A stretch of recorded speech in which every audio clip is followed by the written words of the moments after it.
Participants? Right. Dito sa stage, who are from Bukidnon but not from Malaybalay. Outside Malaybalay but from Bukidnon. Ayan, madami-dami din, no? Maraming mga politiko.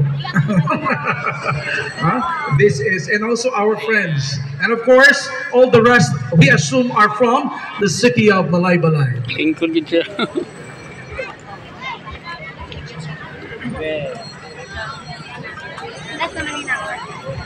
Hey, salamat kay walay bata nga nawala.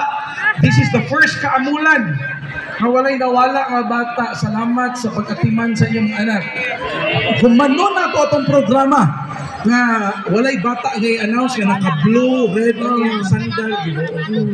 Ang mga ginikanan karon mga disiplinado na. Right. So, ibigti no gayet sa mga bata, no? Mga Ngay.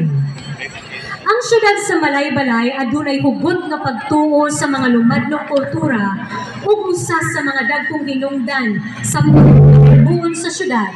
Mao ang pagtahod ug pagreserbar sa mga lumadlong tradisyon ug pamatasan. Sa kasing-kasing sa probinsya sa Bukidnon, makita ang tribong Bukidnon. Tungod kay sila gapuyo sa mga habog na mga bukid, gitawag usab sila og Highland Tribe.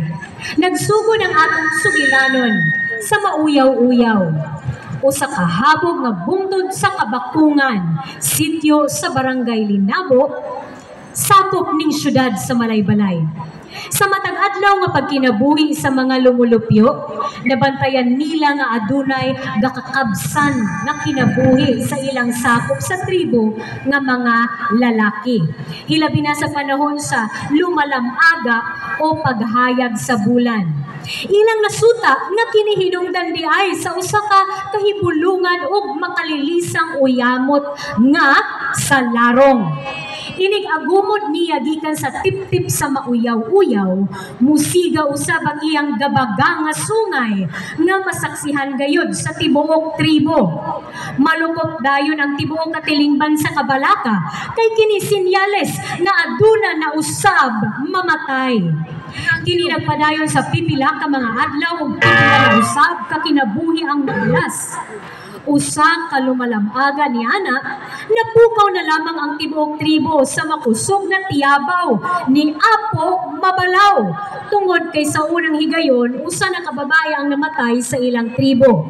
Dili matungkad ang kasuko ni Apo Mabalaw sa nahitabo. Tungod kay ang mga kababainhan sa ilang tribo, ginaisip nila ang usa nga prinsesa. Kini naghatag sa tribo og kaisog ug wala na gayud nangalipay ang tanan tungod sa maong panghitabo. Nagpatigom og mga agong ang kababayenan aron mapahimangnuan ang tribo nga magamping ug magmabinantayon, hilabi na nga ang mga maong salarong anaa pa sa bungtod. Nakadugang usab sa kalisang ang tingog sa langgam nga kuwaw nga kung paminawon daw ginatunglo ang tibuok katilingban. Sa kasuko ni Apo Mabalaw sa nahitabo sa ilang prinsesa, gisulong niya